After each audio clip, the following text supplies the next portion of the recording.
빌립보서 강의 10번째, 뒤에서 발목 잡는 상대 대처법.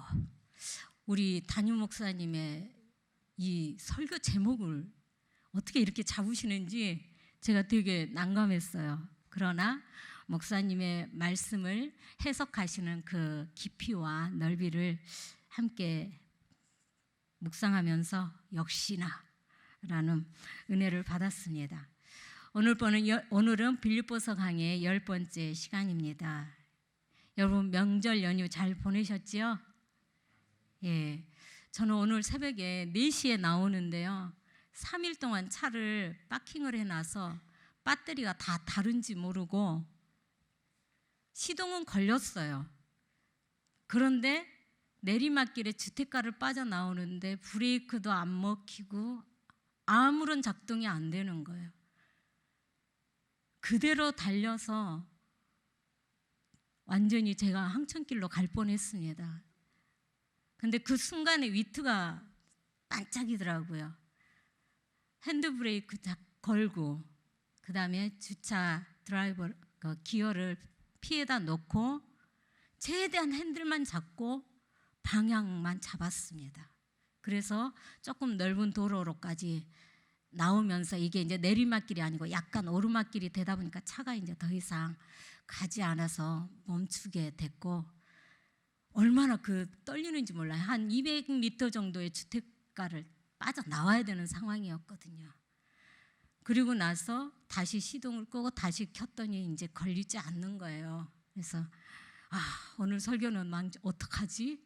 전철도 안 다니죠, 버스도 안 다니죠. 저는 안양에서 출퇴근합니다. 그래서 남편부터 자고 있는 남편 깨워서 나와라 그러고 차 수습하라 그러고 부랴부랴 범계역에 가서 택시를 잡는데요.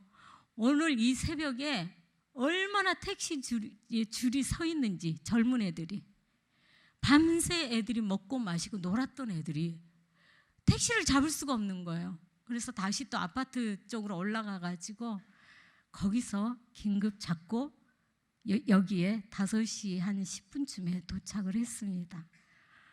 너무나도 버라이어티한 새벽을 주일을 맞이했어요.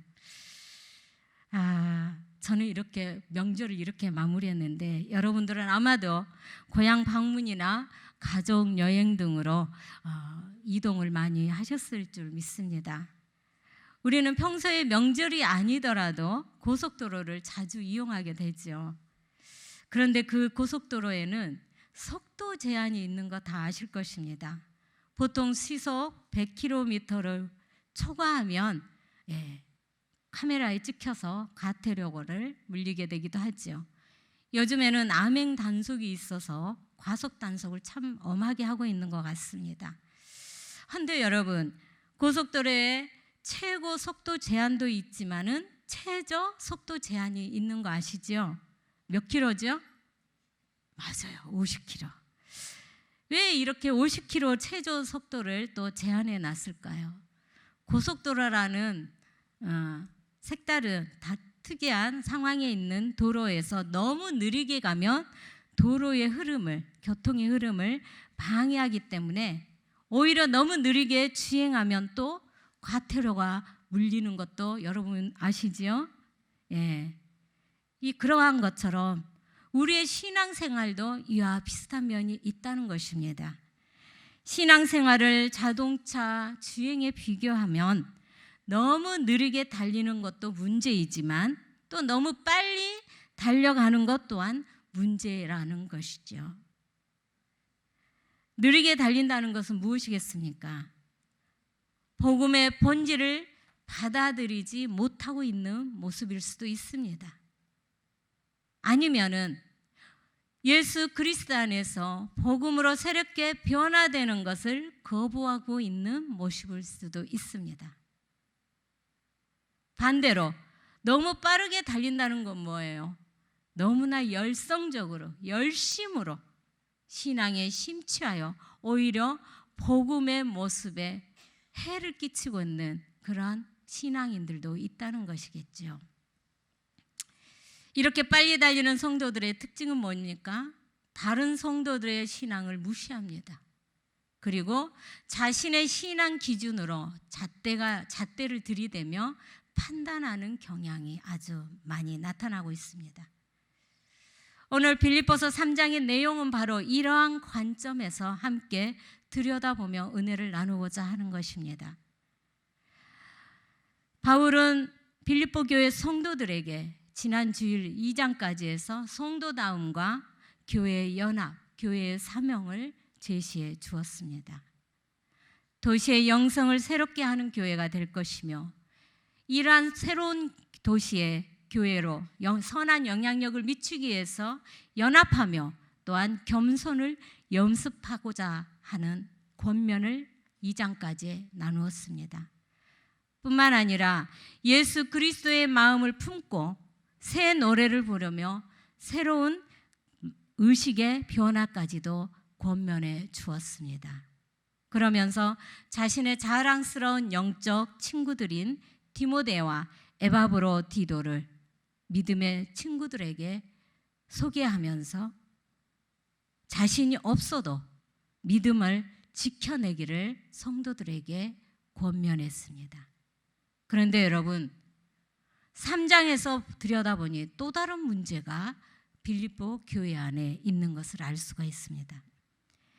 이 빌립보 교회 안에는 바울에 대해서 비판하고 복음을 왜곡하는 사람들이 있었다는 것을 우리는 말씀을 통해 알 수가 있습니다.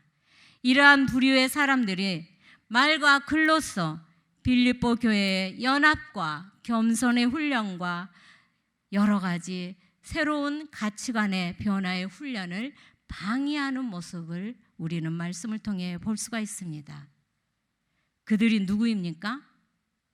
신앙생활에 있어서 너무 느린 자동차와 같은 사람들, 그리고 너무 과속하는 위험한 자동차와 같은 사람들이 빌립보 교회 공동체 안에 스며들었다는 말씀입니다.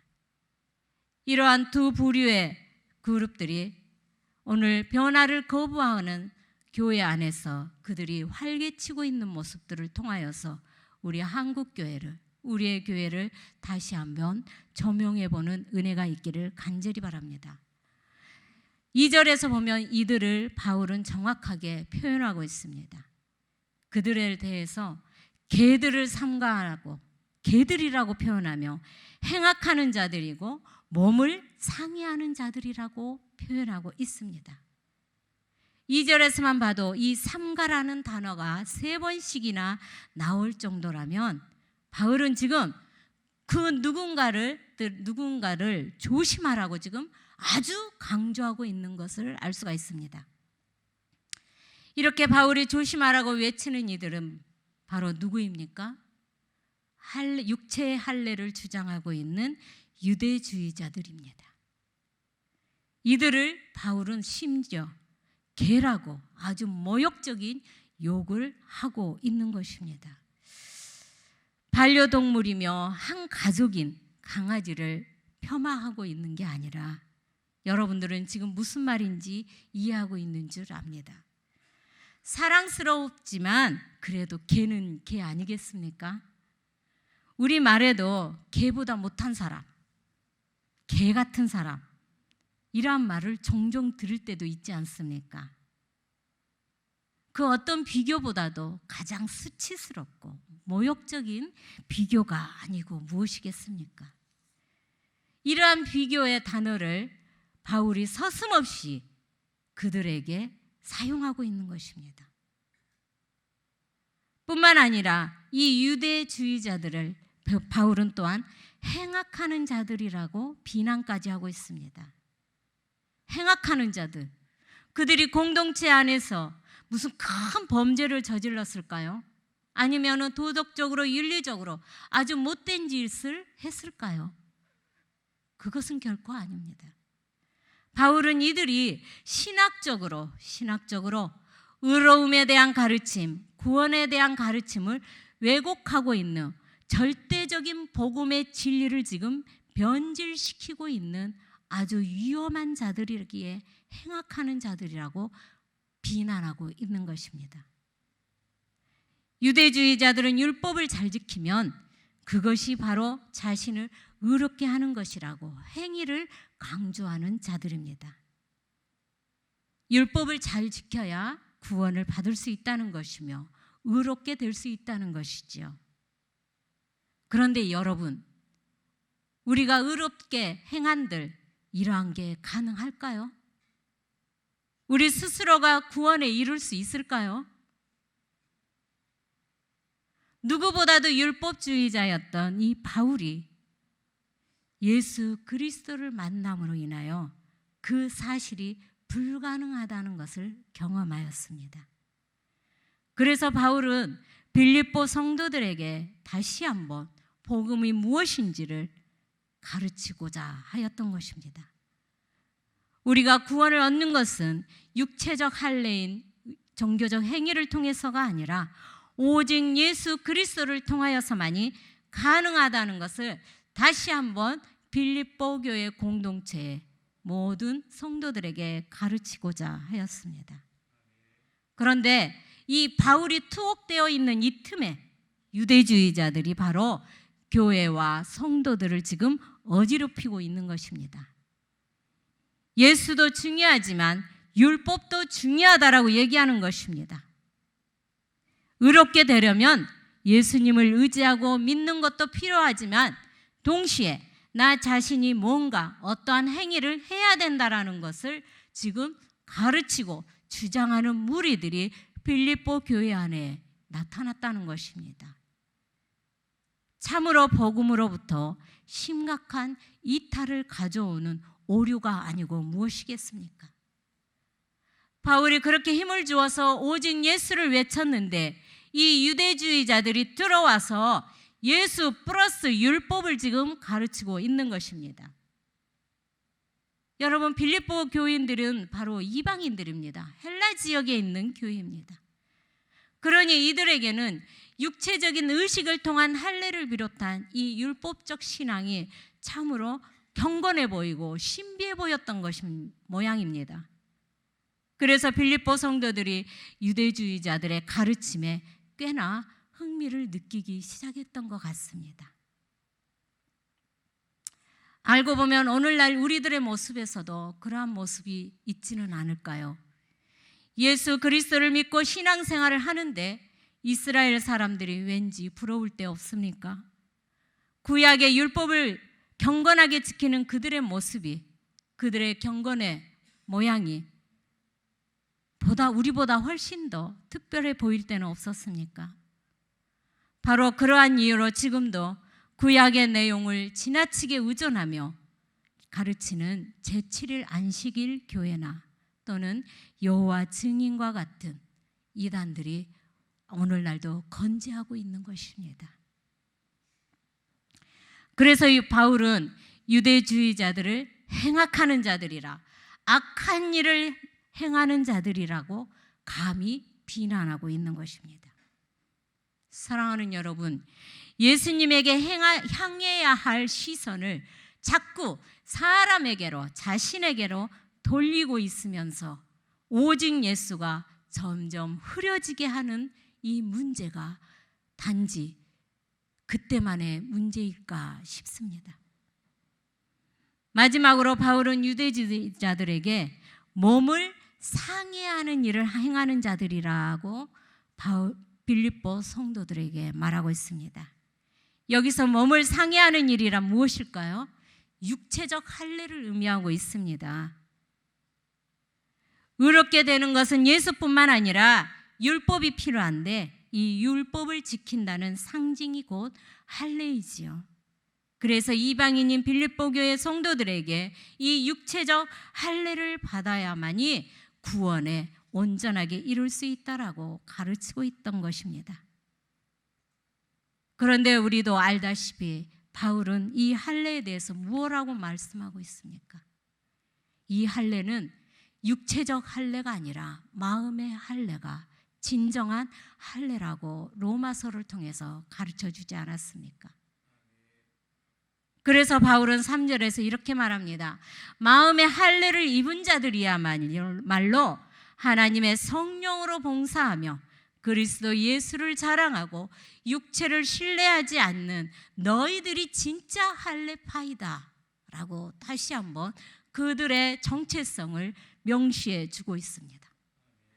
몸에다 할례를 하는 것이, 몸을 상해하는 것이 진짜 할례가 아니라, 진짜 할례는 성령으로 거듭나서 예수 그리스도를 자랑하는 것이 곧 마음의 진정한 할례라고 다시 한번 가르치고 있는 것이죠. 그러니 몸을 상해하는 유대주의자들이 아닌 마음의 할례를 받은 빌립보 성도들이 진짜 할례를 받은 사람들이 아니고 누구이겠습니까? 이러한 소식을 전해들은 바울은 옥중에서 이렇게 다급하게 다시 한번 편지를 쓰는 것입니다. 여기까지 정리해 보면 사도 바울의 입장에서 볼 때 유대주의자들은 바로 뒤에서 발목을 붙잡는 사람들이라고 말하지 않을 수가 없는 것입니다. 복음으로 변화되어서 이 빌립보 교회가 있는 그 지역의 도시의 영성을 새롭게 하고 교회의 연합과 겸손함으로 예수 그리스도를 쫓아가며 복음 안에서 힘차게 믿음의 경주를 해야 하는 성도들의 발목을 붙잡는 자들이 그들이 아니고 누구이냐 아니겠냐 이 말입니다. 얼마나 안타까운 일이겠습니까? 그런데 오늘날 우리가 살고 있는 이 세상에서도 이러한 사람들이 의외로 많이 있다라는 것입니다. 변화되는 세상을 거부하고 잘못된 과거의 습관만 쫓아다니는 사람들이 있다는 것입니다. 이들에게 중요한 것은 참 진리가 아니라 자신들의 현재 상태를 유지하는 것입니다. 자신들이 차지한 기득권, 습회, 자리를 내려놓지 않으려는, 절대로 변화를 거부하는 자들이 아니고 누구겠습니까? 안타깝게도 이러한 일들이 세상뿐만 아니라 교회 안에도 있다는 것이죠. 여러분, 이런 얘기 들어보지 않으셨습니까? 교회 안에 진실이, 정직이 더 없다고 말입니다. 교회 안에는 잘난 사람이거나 아니면 죄인으로 낙인된 두 부류밖에 없더라는 말입니다. 교회 안에는 경건의 모양을 갖춘 광명한 천사들이 참으로 많더라는 말입니다. 뿐만 아니라 아이러니하게도 오히려 교회 안에는 사랑이 없다는 말도 들어보셨나요? 흠이 없는 사람만이 소리를 낼 수 있다는 고장난 사고, 이 편견들이 오히려 교회 안에 진정한 사랑을 나눌 수 없도록 가로막고 있다는 말입니다. 타인에게는 인색하고 자신에게는 관대한 잣대로 교회 공동체 안에서 기득권과 자리와 스펙으로 의기양양해 있는 이기적 성도가 있더라 이 말입니다. 사도 바울의 모든 편지는 교회 밖을 향한 편지가 아니었습니다. 빌립보서를 비롯한 다른 모든 편지들은 교회 안에, 교회 공동체를 향한 성령의 메시지를 사도 바울의 편지를 통하여 하나님은 말씀해 주고 있는 것입니다. 오늘날 복음을 왜곡하고 성도들을 혼란스럽게 하며 교회 연합을 흔드는 이러한 유대주의자들에 대해서 오늘 본문에서 사도 바울은 어떻게 대처하고 있는지 우리는 배워야 하겠습니다. 바울은 유대주의자들과 결코 똑같은 방식으로 갈등하지 않았습니다. 의롭게 되기 위해서는 예수 플러스 율법이 필요하다는 이 왜곡된 복음에 귀 기울이지 않았다는 말입니다. 그러면서 그는 자신이 변화된 이야기를 5절 이하에서부터 이야기를 들려주고 있습니다. 바울은 뒤늦게 할례를 받은 자가 아니라 태어난 지 8일 만에 할례를 받은 정통 할례주의자였다고.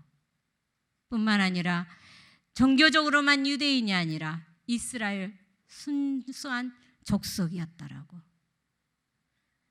단지 할례 증명서가 아니라 족보가 있는, 뼈대가 있는 베냐민 지파였고 모든 율법 규칙에 완전히 순종한 바리새인 중에 바리새인이었으며 단지 할례만을 받은 것으로 끝나지 않고 교회를 박해했던 율법의 의로는 완전한 자였다고 자신을 고백하고 있었지요. 그러면서 그는 7절과 8절에서 다음과 같이 선언하고 있습니다. 우리 다 같이 7절과 8절을 함께 읽도록 하겠습니다. 그러나 무엇이든지 내게 유익하던 것을 내가 그리스도를 위하여 다 해로 여길 뿐더러 또한 모든 것을 해로 여김은 내 주 그리스도 예수를 아는 지식이 가장 고상하기 때문이라. 아멘. 예, 여기까지 하겠습니다. 이 구절을 우리가 오해하면 곤란하겠습니다. 바울은 지금 이러한 고백을 하는 것은 그 이전에 유대교회 안에 있었던 삶이 쓸모없었다라고 자신의 과거를 부정하거나 과거에 자신의 모든 것이 가치가 없었다라고 평가하고 있는 것이 결코 아닙니다.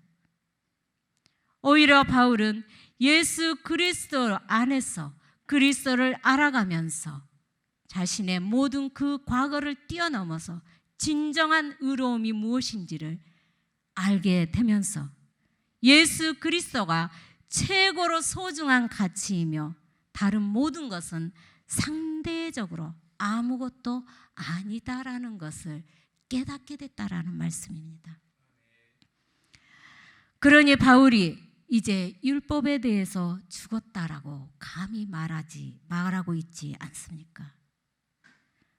내가 그를 위하여 모든 것을 잃어버리고 배설물로 여김은 그리스도를 얻고 그 안에서 발견되려 함이니 내가 가진 의는 율법에서 난 것이 아니요 오직 그리스도를 믿음으로 말미암은 것이니 곧 믿음으로 하나님께로부터 난 의였노라고. 사랑하는 여러분, 결국 우리가 사도 바울에게 배우는 것이 무엇이겠습니까? 우리의 믿음의 경주에서 뒤에서 발목을 잡는 것에 대하여 우리가 대처해야 될 방법이 무엇이겠습니까? 바로 예수 그리스도 안에서 자신의 고백이요 자기의 믿음의 선언이 아니고 무엇이겠습니까? 내게는 예수 그리스도 외에 다른 것은 더 이상 중요하지 않다라는 자기 고백이 바울만이 아니라 오늘 이 자리에 있는 저와 여러분에게 필요한 신앙 고백이 될 줄 믿습니다. 이 고백이 있어야 비로소 우리가 율법을 뛰어넘어서 복음 안에서 새로운 변화의 내 새 노래를 부를 수 있으며 우리 여러분의 부르심의 그 자리에서 새로운 영향력을 미치며 살아갈 수 있지 않겠습니까? 예수가 최고라는 이 고백이 없으면, 이 자기 선언이 없으면 자꾸 우리의 발목을 붙잡는 것으로 우리는 걸려 넘어지고 마는 연약함이 우리에게 있습니다. 그러니 사랑하는 여러분, 간절히 다시 한번 호소합니다. 여러분에게 날마다 예수 그리스도만이 나의 삶의 이유이요 목적이라는 고백이 있기를 주님의 이름으로 축복합니다.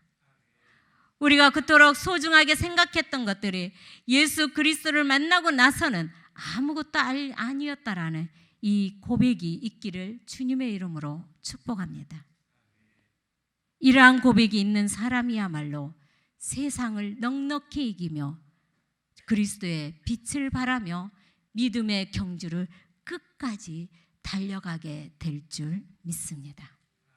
바로 이 고백으로 살아가는 우리 모두에게 주님의 은총이 가득하시기를 축복합니다.